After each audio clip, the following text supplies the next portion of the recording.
الحمد لله وحده والصلاة والسلام على من لا نبي بعده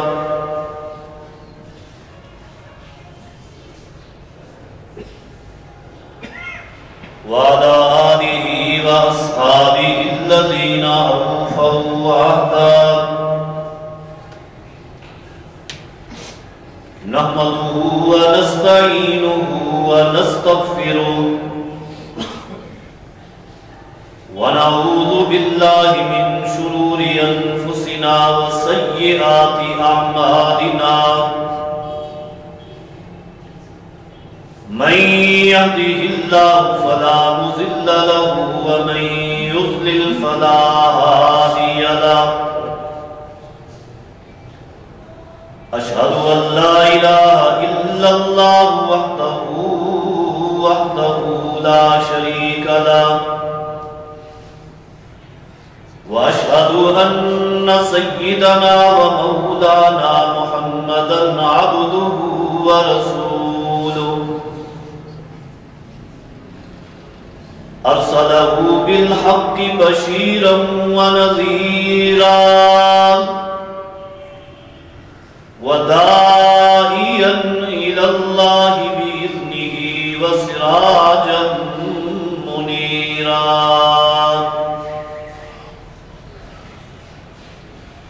أما بعد فإن أصدق الكلام كلام الله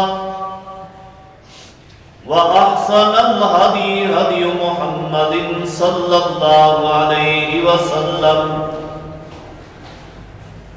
وشر الأمور محدثاتها وكل محدثة بدعة فإن كل بدعة ضلالة وكل ضلالة في النار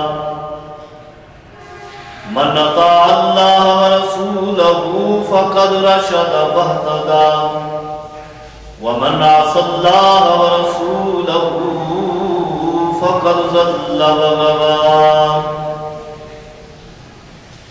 أعوذ بالله من الشيطان الرجيم بسم الله الرحمن الرحيم فليحذر الذين يخالفون عن أمره أن تصيبهم فتنة أو يصيبهم عذاب أليم.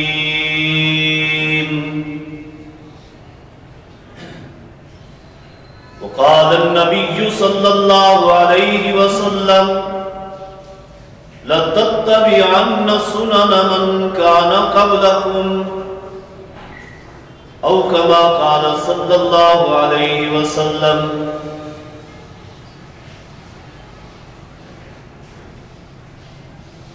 مختصر حمد و ثنا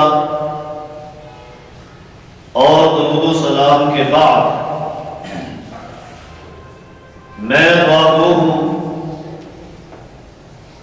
اللہ رب کریم مجھے حق گوئی کی توفیق عطا فرمائے. اللہ رب کریم سے یہ بھی التجا ہے کہ اللہ رب کریم مجھے اور آپ جمیع ساتھیوں کو دین حق کی فہم اور اس پر عمل پیرا ہونے کی توفیق عطا فرمائے.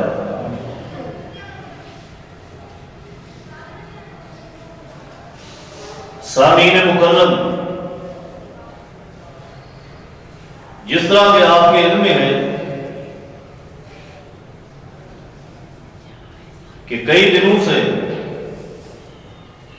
ہمارا یہ عنوان چل رہا ہے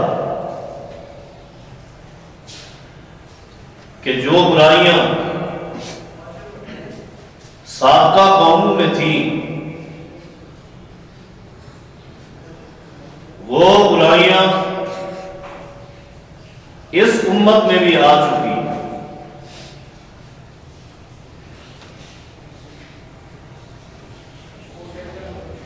ایک اشارہ یہ بھی کیا تھا کہ سابقہ امتوں میں ایک بیماری یہ تھی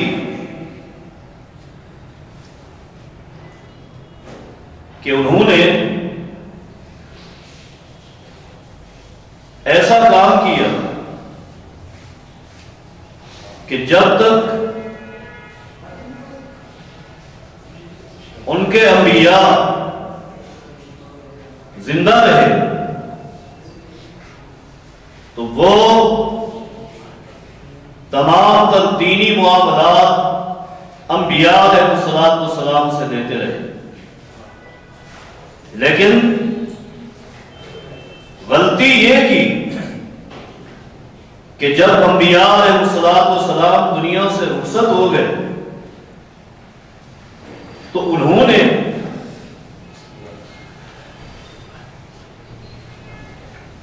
انبیاء کے بعد علماء کو اپنے لیے نمونہ بنا دیا۔ انہوں نے اللہ کی نازل کردہ شریعت کو چھوڑ دیا اور جو کچھ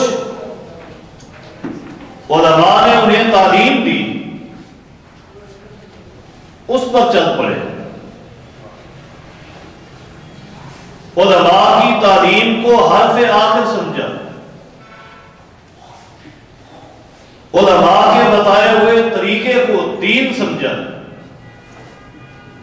انہوں نے کبھی یہ جسارت نہ کی کہ کسی عالم سے اس عمل کی دلیل پوچھ لے،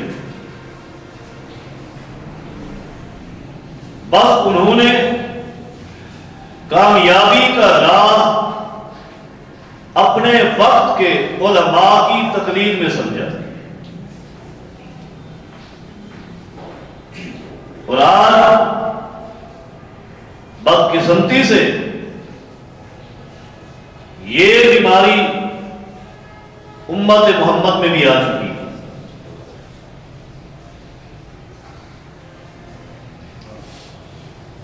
جبکہ اللہ رب کریم نے جا بجا یہ حکم دیا ہے کہ قرآن و حدیث پر غور کیا جائے۔ اللہ رب کریم فرماتے ہیں افلا یتدبرون القرآن، کہ لوگوں کو کیا ہو گیا یہ قرآن کریم پر غور و فکر کیوں نہیں کرتے؟ کیا مانا؟ اللہ کی شریعت پر غور و فکر کرنا ہے، تدبر کرنا ہے، جبکہ تقلید ایک جمود کا نام ہے۔ جس شخص پر یہ جمود طاری ہو جاتا ہے وہ نہ قرآن کریم کو کھول کر دیکھتا ہے، نہ نبی علیہ السلام کی کسی حدیث کو کھول کر دیکھتا ہے،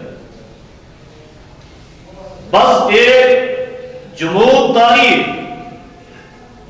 کہ جو کچھ علماء نے کہہ دیا وہ حق ہے اور سچ ہے، جبکہ ایسا نہیں۔ حق اور سچ صرف اور صرف وہ بات اور وہ عمل ہو سکتا ہے جو منسوب ہو محمد الرسول اللہ صلی اللہ علیہ وسلم کی طرف، اس لیے کہ اللہ رب کریم نے معصوم صرف محمد الرسول اللہ کو بنایا صلی اللہ علیہ وسلم۔ آپ کے بعد امت میں اللہ نے کسی کو معصوم نہیں بنایا۔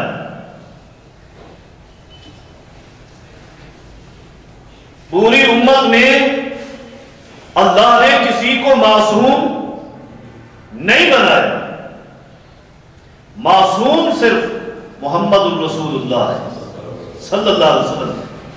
جب معصوم محمد رسول اللہ ہیں صلی اللہ علیہ وسلم، تو پھر غلطی سے محفوظ اور غلطی سے پاک بھی آپ کا عمل اور آپ کا قول ہے۔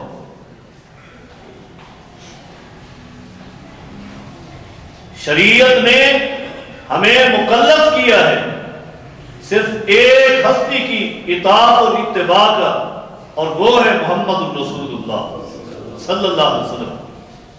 آپ کے بعد کسی اور کی اطاعت اور اتباع کا شریعت نے ہمیں مکلف نہیں کیا، اور یہ اللہ تعالیٰ کا عظیم احسان ہے، عظیم احسان ہے۔ اور ہمارا یہ عقیدہ ہے کہ شریعت کا پورا علم صرف محمد رسول اللہ کے پاس صلی اللہ علیہ وسلم۔ آپ کے بعد امت میں کوئی ایک ہستی ایسی نہیں کہ کسی ایک ہستی کے پاس شریعت کا پورا علم۔ صحابہ کرام میں سب سے زیادہ اللہ کے پیغمبر کے ساتھ سیدنا ابو بکر صدیق رہے رضی اللہ عنہ، لیکن پوری امت کا، پوری امت مسلمہ کا متفقہ یہ عقیدہ ہے کہ ابو بکر صدیق رضی اللہ تعالی عنہ کے اجتہاد میں، رائے میں غلطی بھی ہو سکتی ہے اور آپ کی رائے درست بھی ہو سکتی ہے، اس لیے کہ ابو بکر صدیق رضی اللہ تعالی عنہ بھی مجتہد ہے، اور مجتہد کے لیے پوری امت کا ایک ہی فیصلہ ہے، کسی کا کوئی اختلاف نہیں۔ کیا فیصلہ ہے؟ المجتہد یخطی و یصیب۔ مجتہد جب کسی مسئلے میں قرآن و حدیث سے ہٹ کر جو مسئلہ اسے قرآن و حدیث سے نہ ملے اور اپنی رائے سے جواب دے، تو مجتہد کی اس رائے میں غلطی کا امکان بھی ہے اور درست ہونے کا امکان بھی ہے۔ مجتہد کی اس رائے کو ہم چیک کریں گے، کبھی کہیں سے قرآن کریم کی کوئی آیت مل جائے، اللہ کے پیغمبر کی کوئی حدیث مل جائے اور اس مجتہد کے اس فیصلے اور اس قول اور رائے کے خلاف ہو، تو امت کا حق یہ ہے کہ اس مجتہد کے فیصلے کو چھوڑ دے اور پیغمبر کے فیصلے کو مان دے۔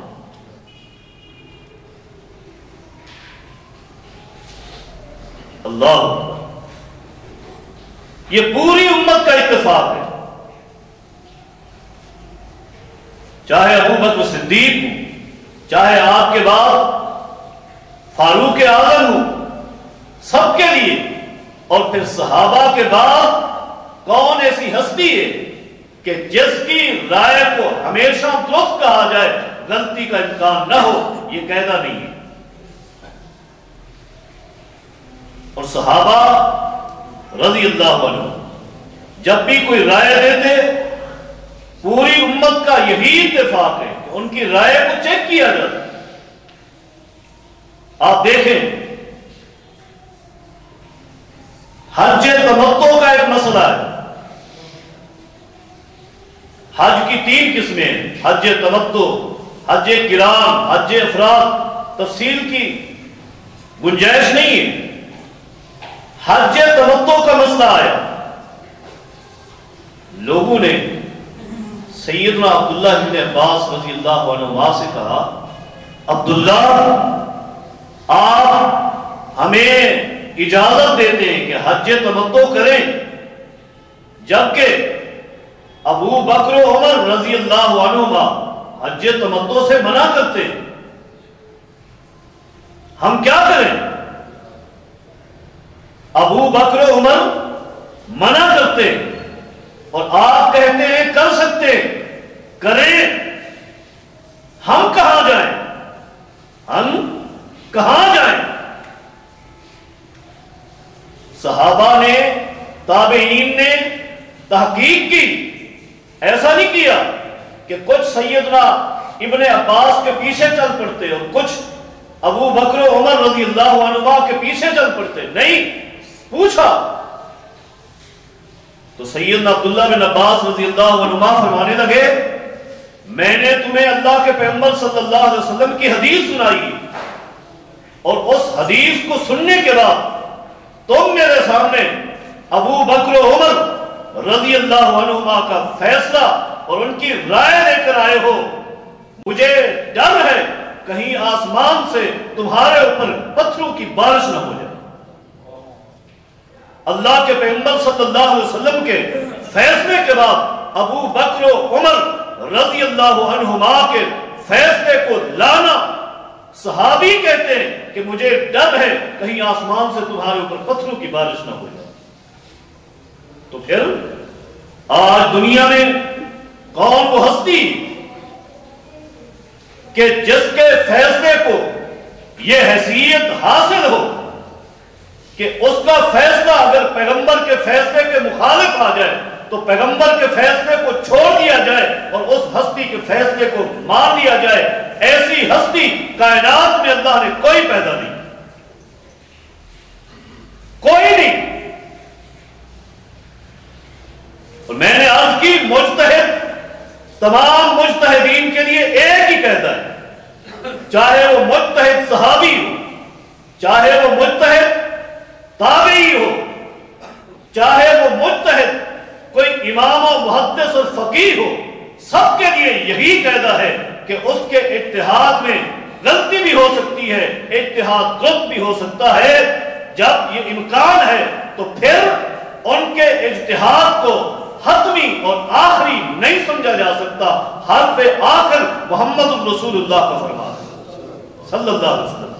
آئیے میں ایک اور مجتہد آپ کو دکھاتا ہوں جن کے مجتہد ہونے پر پوری امت کا اتفاق ہے، کوئی مکتب فکر اس کو مجتہد نہ ماننے پر مصر نہیں ہے، بلکہ سب یہی مانتے ہیں کہ یہ ہستی مجتہد ہے۔ اور وہ مجتہد کون ہے؟ سیدنا عبداللہ ابن مسعود رضی اللہ تعالیٰ عنہ۔ اتحاد سنیں، سیدنا عبداللہ ابن مسعود رضی اللہ تعالیٰ عنہ نبی علیہ الصلوۃ والسلام کی وفات کے بعد انہوں نے اپنا مسکن، اپنی رہائش گاہ کوفہ میں بنا دی تھی۔ کوفہ کے عظیم فقیہ ہیں، کوفہ کے عظیم مجتہد ہیں، عظیم ترین صحابی رسول ہیں سیدنا عبداللہ بن مسعود رضی اللہ تعالیٰ عنہ۔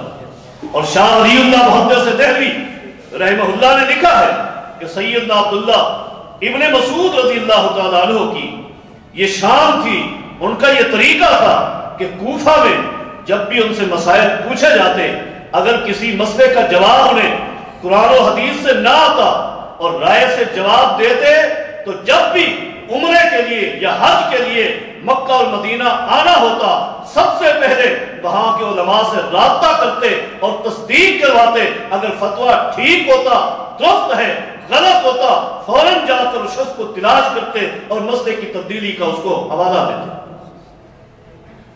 عبداللہ ابن مسعود رضی اللہ تعالیٰ عنہ کوفہ میں ہے۔ ایک شخص آیا، ایک سوال کیا۔ سوال کیا ہے؟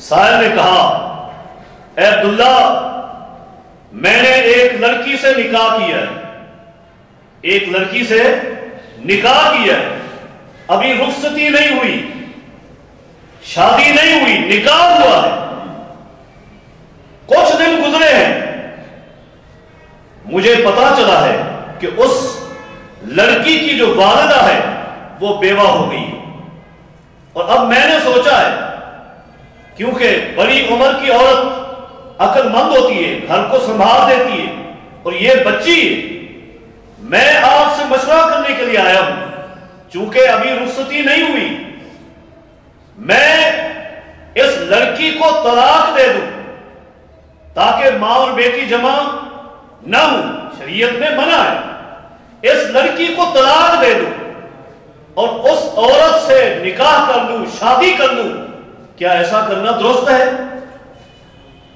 سیدنا عبداللہ ابن مسعود رضی اللہ تعالیٰ عنہ فرماتے ہیں، جی ہاں تو ایسا کر سکتا ہے۔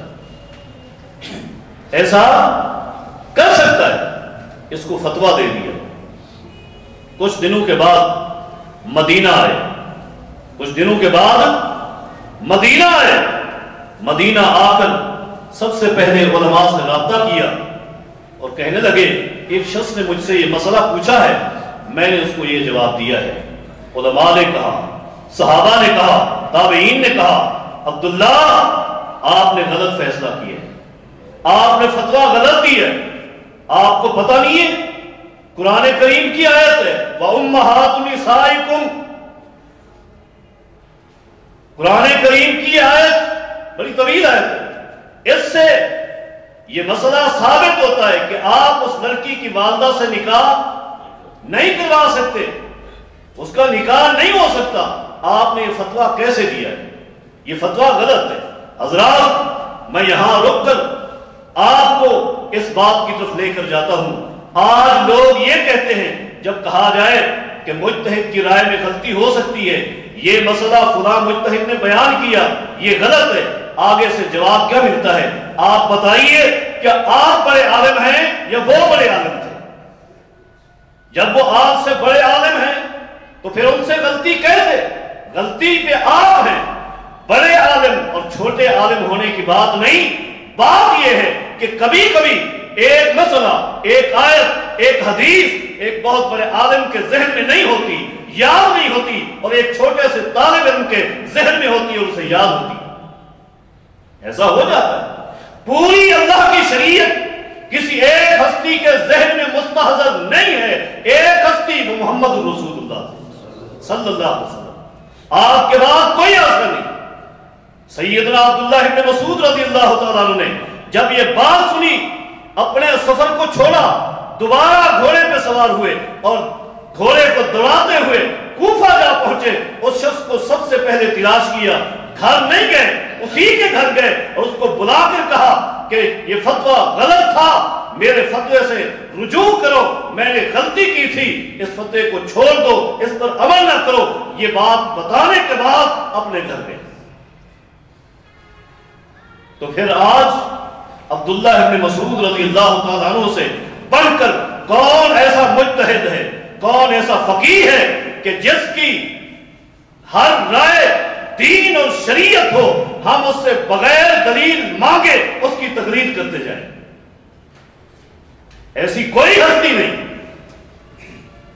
جب صحابہ کرام رضی اللہ عنہم کو یہ مقام نہیں ملتا تو پھر صحابہ کرام کے بعد یہ مقام کس کو مل سکتا ہے؟ رات کے درس میں بھی میری زبان سے ایک جملہ نکل گیا، میں نے عرض کی کہ میں نے آج تک قرآن و حدیث کا جتنا علم پڑھا ہے، میرے علم میں صرف یہ بات آئی ہے کہ جس ہستی نے حالت ایمان میں محمد الرسول اللہ صلی اللہ علیہ وسلم سے ملاقات کر لی، رب نے اس پر جہنم کو حرام کر دیا ہے۔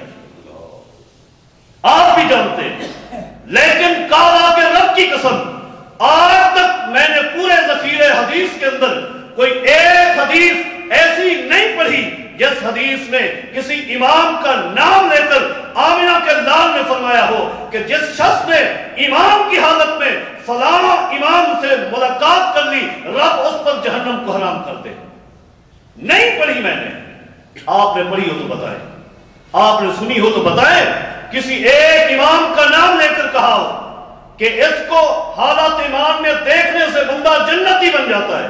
نہیں، حالات ایمان کے ساتھ جس ہستی کو دیکھ کر جنتی بنتا ہے وہ صحابہ ہیں، لیکن صحابہ کے بارے میں آپ کا بھی یہی قاعدہ ہے، ہمارا بھی یہی قاعدہ ہے کہ صحابہ کی اپنی رائے اس کو میزان میں تولا جائے گا اور وہ میزان نبوی ہے۔ اگر پیغمبر کی شریعت کے موافق ہے لے لیں گے، اگر پیغمبر کی شریعت کے موافق نہیں ان کا ادب کریں گے، احترام کریں گے، لیکن ان کے قول پر عمل نہیں کریں گے۔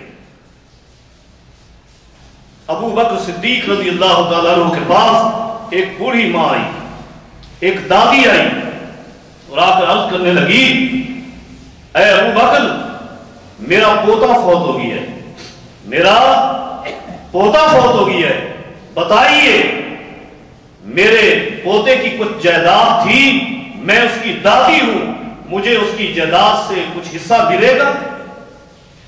ابو بکر صدیق رضی اللہ عنہ فرماتے ہیں ما اجد لکی، میں تیرے لیے تیرے پوتے کی جائیداد میں کوئی حصہ نہیں پاتا، تیرا کوئی حصہ نہیں۔ عورت جانے لگی۔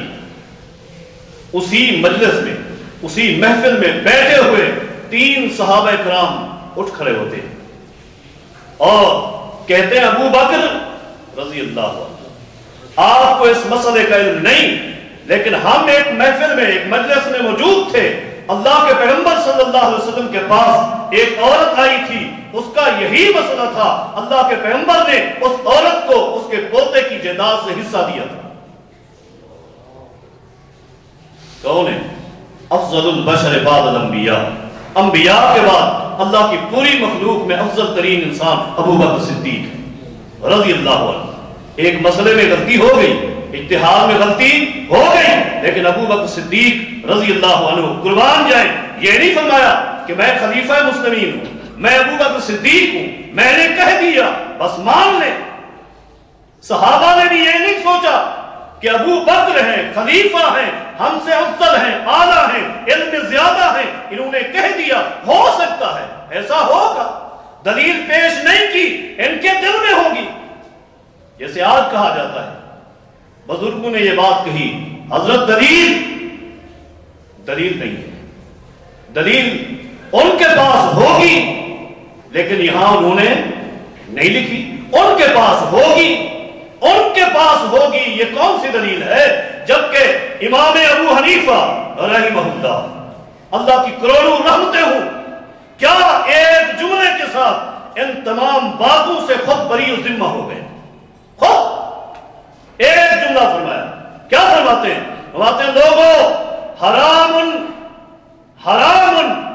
علی من لم یعرف دلیلی ان یفتی بکلامی، جس شخص کے پاس میرے بتائے ہوئے کسی فیصلے اور فتوے کی کوئی دلیل نہ ہو، بغیر دلیل کے میرے فتوے کو لے کر آگے جو فتویٰ دے گا اس کے اوپر یہ کام حرام ہے۔ امام صاحب خود بری و ذمہ ہو گئے کہ جب تک تمہیں دلیل معلوم نہ ہو میرے فتوے کو آگے جاری نہیں کرنا۔ امام صاحب خود فرماتے جبکہ حضرات نے تعصب میں آ کر اللہ اکبر حدیثیں گھڑ دی۔ حدیث گھڑنا کوئی چھوٹا سا گناہ نہیں۔ من کذب علی متعمدا فلیتبوأ مقعدہ من النار، نبی علیہ السلام فرماتے ہیں جس نے ایک جملہ میرے اوپر گھڑ دیا، میری طرف منسوب کر دیا کہ پیغمبر کی حدیث ہے، حدیث نہیں تھی، اس شخص کے جہنمی ہونے میں کوئی شک نہیں۔ یہاں فضیلتوں میں، مقام میں حدیث میں گھڑ دی۔ کیا کہا فی امتی رجل یقال لہ ابو حنیفہ وہو سراج امتی، لوگوں میری امت میں ایک شخص آئے گا جس کا نام ابو حنیفہ ہوگا رحمہ اللہ، وہ میری امت کا چراغ ہے۔ کہاں ہے؟ ملا علی قاری حنفی رحمہ اللہ نے اسے اپنی کتاب موضوعات میں نقل کیا ہے کہ یہ جھوٹ ہے، بہتان ہے اللہ کے پیغمبر پر۔ اسی طرح ایک اور روایت وہ تعصب میں گھڑی، وہ تعصب کیا تھا؟ کہا سیکون فی امتی رجل یقال لہ محمد بن ادریس اشد علی امتی من ابلیس، لوگوں میری امت میں ایک شخص آئے گا جس کا نام محمد بن ادریس ہوگا، یعنی امام شافعی آئے گا، میری امت پر اس کا فتنہ ابلیس کے فتنے سے بھی بڑھ کر ہوگا۔ یہ بھی جھوٹ، یہ بھی بہتان، یہ سب فوائد ہیں، ثمرات ہیں اندھی تقلید کے۔ اس اندھی تقلید نے ائمہ کی شان میں کیا کیا گستاخی کروائی، دونوں اماموں کی شان میں گستاخی کی۔ کیوں؟ تعصب کی بنیاد پر، تعصب کرتے ہوئے، اور کہیں یوں گھڑ کے پیش کیا، کیا کہا؟ لعنت آداد رمل علی من رد قول ابی حنیفہ، جس شخص نے امام ابو حنیفہ رحمہ اللہ کے کسی ایک قول کو رد کر دیا، چھوڑ دیا، نہ مانا، کائنات کی ساری ریت کے ذرات کے برابر اس پر لعنت ہو۔ یہ کیا کہا آپ نے؟ تعصب میں ایسے نکلے، کہاں چلے گئے پتہ نہیں چلا، کہاں چلے گئے، اور کچھ نہ دیکھتے، اور کچھ نہ دیکھتے، اتنا تو دیکھ لیتے کہ چلے صحابہ کرام تو امام صاحب سے پہلے تھے، آپ کہیں کہ ہم نے ان کے لیے نہیں کہا، امام صاحب کے بعد آپ نظر دوڑا دیتے۔ فقہ حنفی کی کتابیں اٹھا کر پڑھیے، خود اقرار کیا جاتا ہے کہ پوری فقہ حنفی میں امام محمد رحمہ اللہ اور امام ابو یوسف رحمہ اللہ نے پوری فقہ کے 2/3 مسائل میں امام اعظم رحمہ اللہ سے اختلاف کیا ہے۔ فقہ کے 3 حصے کریں، 2 حصوں کا اختلاف کیا ہے اور رد کیا ہے، اور آپ کہتے ہیں کہ ایک قول کو رد کیا، اس پر لعنتیں ہو۔ کیا بنے گا؟ کن ہستیوں پر آپ نے لعنتیں برسائی؟ جبکہ یہ اتھارٹی، یہ مقام اگر اللہ نے کسی کو عطا کیا ہے تو وہ آمنہ کے لال مکہ کے در یتیم محمد رسول اللہ ہے صلی اللہ علیہ وسلم۔ آپ نے فرمایا ستۃ لعنتہم ولعنہم اللہ کل نبی مستجاب۔ لوگوں، 6 قسم کے لوگ ایسے ہیں جن پر میں محمد نے بھی لعنت کی ہے، میرے رب نے بھی لعنت کی ہے، اور آپ کو معلوم ہونا چاہیے ہر نبی کی بد دعا اور دعا قبول کی جاتی ہے۔ ان 6 میں ایک کون ہے؟ فرمایا التارک لسنتی، جو میری سنت کو ترک کرنے والا ہے، جو میرے اعمال کو رد کرنے والا ہے، جو میرے اقوال کو رد کرنے والا ہے۔ اب آپ پر فیصلہ ہے، آپ خود سوچیں، ایک طرف ایک ہی شخص کے سامنے محمد الرسول اللہ صلی اللہ علیہ وسلم کی ایک حدیث آ جاتی ہے، جبکہ اس کے مخالف امام صاحب کا ایک فتویٰ آ جاتا ہے۔ اب یہ انسان کہاں جائے؟ یہ کہاں جائے؟ آپ کے کہنے کے مطابق اگر حدیث کو مانتا ہے اور امام صاحب کی بات کو چھوڑتا ہے تو آپ کہتے ہیں کہ ریت کے ذرات کے برابر اس پر لعنتیں ہوں۔ اگر امام صاحب کی بات کو مانتا ہے، حدیث کو چھوڑتا ہے، تو پیغمبر فرماتے ہیں میری اور میرے رب کی لعنت ہے اس پر۔ کہاں جائے؟ جائے تو کہاں جائے؟ کوئی راستہ ہے؟ جبکہ اس تقلید نے ایسا بیڑا غرق کیا، اندھی تقلید کی۔ علماء سے پوچھیں، یہ کون منع کرتا ہے؟ علماء سے پوچھیں، لیکن صاف شرط ہونی چاہیے کہ اس فتوے کا آپ نے مجھے جواب دیا، یہ مسئلہ بتایا، یہ قرآن کریم میں ہے یا حدیث پاک میں؟ اتنا تو آپ پوچھ سکتے ہیں نا۔ یہ پوچھے بغیر چل پڑنا، یہی تو تقلید ہے۔ شاہ ولی اللہ محدث دہلوی متفقہ طور پر اس شخص کو، اس ہستی کو تمام مکاتب فکر مانتے ہیں۔ وہ اپنی عظیم ترین تصنیف حجت اللہ البالغہ میں لکھتے ہیں، لوگوں ان بلغنا حدیث من الرسول المعصوم، اگر معصوم پیغمبر کی حدیث ہم تک پہنچ جائے اور اس کے مخالف ہمارا مذہب ہو، وَتَرَكْنَا حَدِيثًا، اور ہم اس معصوم رسول کی حدیث کو چھوڑ دیں، فَمَنْ أَظْلَمُ مِنَّا، مجھے معلوم نہیں کہ کائنات میں ہم سے بڑا ظالم کون ہو۔ پیغمبر کی حدیث آ جائے اور ہم اس کو چھوڑ دیں، ہم سے بڑا ظالم کوئی نہیں ہوگا۔ اور آگے فرماتے ہیں، اور جب قیامت کا دن قائم ہوگا اس دن بھی ایسے شخص کا کوئی عذر اللہ قبول نہیں کرے گا۔ حضرات، میں ایک مثال بیان کر کے اپنی بات کو ختم کرتا ہوں۔ تقلید کے چراغ دیکھیے صحیح، کیا نقصان کیا ہے۔ حدیث کیا کہتی ہے، تقلید کیا کہتی ہے، اندھی تقلید۔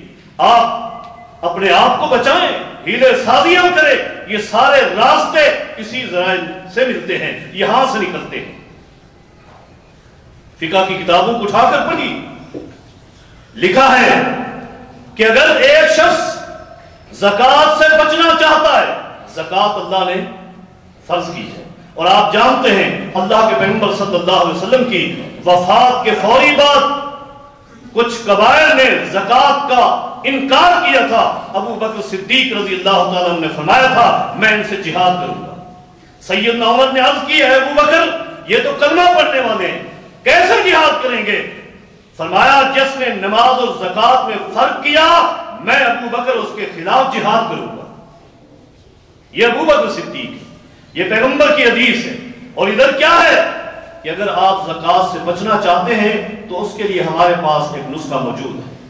کیا نسخہ ہے؟ آپ مالدار تھے، بہت زیادہ مالدار تھے، زکات کی رقم بہت زیادہ بن رہی تھی، دل نہیں مانتا تھا، چاہت نہیں تھی، اور یہ بھی معلوم تھا کہ زکات نہ دی تو مال کیا ہو جائے گا؟ حرام، گناہگار ہوگا۔ فرماتے ہمارے پاس آئیے، آپ کا مال بھی محفوظ، زکات کے گناہ سے، زکات نہ دینے کے گناہ سے بھی آپ محفوظ۔ کیا کریں؟ جتنی آپ کی رقم زکات کی بنتی ہے نا، چاہے وہ لاکھ بنتی ہے، 10 لاکھ بنتی ہے، وہ سارے رقم کو جمع کر کے ایک مٹکے کے اندر ڈال دیں، ایک مٹکے کے اندر ڈال دیں، اس کے اوپر تھوڑی سی مٹی ڈال دیں، مٹی ڈالنے کے بعد گندم یا کسی چیز کا بیج ڈال کر پانی لگا دیں، وہ پودے اگنا شروع ہو جائیں گے، ایک مٹکا سا ہوگا۔ آپ کسی فقیر کو در پہ بلائیں، اپنے گھر پہ بلائیں کہ آپ یہ لے جائیں، میں نے آپ کو یہ مٹکا دیا ہے، یہ گفٹ کیا ہے، یہ زکات میں ہے، یہ کیا ہے میرے زکات میں ہے۔ آگے سنیے، جب وہ فقیر، وہ غریب، محتاج یہ زکات لے کر جانے لگے گا، اب اس کے تو علم میں نہیں ہے کہ اس میں کیا ہے، اس میں کیا ہے، یہ مٹکا ہے، 100 200 کا ہوگا۔ آپ دوبارہ گھوم کر اس فقیر کو بلائیں اور کچھ رقم اس مٹکے کی قیمت سے زیادہ یعنی 500 مثلا لگا لیں، اس کو دینے پر ایگری کر لیں کہ میں 500 میں یہ مٹکا آپ سے خریدنا چاہتا ہوں، یہ 500 آپ لیں، یہ مٹکا مجھے دے دیں۔ فقیر خوش ہو جائے گا، کون اتنا وزن اٹھائے، مٹکے کو لے جائے، رقم بھی زیادہ مل رہی ہے، وہ خوشی خوشی وہ 500 لے جائے گا، آپ مٹکا گھر لے آئیں، توڑ لیں، رقم نکال لیں، آپ کی زکات بھی ادا ہو گئی، گناہ سے بھی بچ جائے۔ کتنا بڑا ظلم ہے، کتنا بڑا ظلم ہے، کتنا بڑا ظلم ہے۔ یہ ظلم نہیں، یہ زیادتی نہیں۔ حضرات وقت ہو رہا ہے، جائیے فقہ کی کتاب بحر الرائق کو پڑھیے، کنز الدقائق کو پڑھیے، ہدایہ کو پڑھیے، کیا لکھا ہے۔ آج لوگ کہتے ہیں انبیاء کی گستاخی کرتے ہیں، پیغمبر کے ساتھ محبت نہیں، محبت یوں ہوتی ہے کہ فقہ کی ان تینوں کتابوں میں لکھا، کیا لکھا ہے؟ لکھا اگر کوئی غیر مسلم اسلامی سلطنت میں، آپ کے اسلامی ملک میں، پاکستان میں غیر مسلم رہتا ہے، ذمہ بن کر آپ کو ٹیکس دیتا ہے، اور آپ نے اس کو کیا دی ہے؟ امان دی ہے، یہاں آپ رہیں، کاروبار کریں، سب کچھ کریں، آپ ہمیں ٹیکس دیں گے، ہم آپ کی حفاظت کریں گے۔ اس ظالم نے، اس کافر نے سبن نبیہ جائیں لفظ ہوں تو میں گردن کٹوانے کے لیے تیار۔ کہا اگر اس ظالم نے پیغمبر کو گالی دے دی تو اس کو کچھ نہیں کہا جائے گا، اس لیے کہ ہم اس سے وعدہ کر چکے ہیں اس کی حفاظت کا۔ یہی شان پیغمبر ہے، یہی ادب ہے میرے پیغمبر کا، یہی محبت ہے۔ حضرات محبت یہ نہیں، پیغمبر نے بتایا ہے کہ ان ذمیوں کے ساتھ اچھا سلوک کریں، لیکن جب اسی پیغمبر کی مخالفت میں ان کی زبان کھلے گی، ہم ان کی زبان کو کاٹ کر کتوں کے آگے پھینک دیں۔ یہ محبت ہے، اور یہ سارے نتائج، یہ برے نتائج نکلے ہیں شخصی تقلید سے، جمود سے۔ اس جمود نے لوگوں کو غرق کر دیا ہے، قرآن سے دور رکھا ہے، حدیث سے دور رکھا ہے، پیغمبر سے دور رکھا ہے۔ حضرات آخری جملے عرض کروں گا، تقلید کا نقصان یہ ہے کہ جو شخص اندھی تقلید کرتا ہے وہ قرآن و حدیث کا گستاخ بن جاتا ہے، وہ پیغمبر کا گستاخ بن جاتا ہے، وہ پیغمبر کے صحابہ کا بھی گستاخ بن جاتا ہے۔ وما ضيقنا البلاغ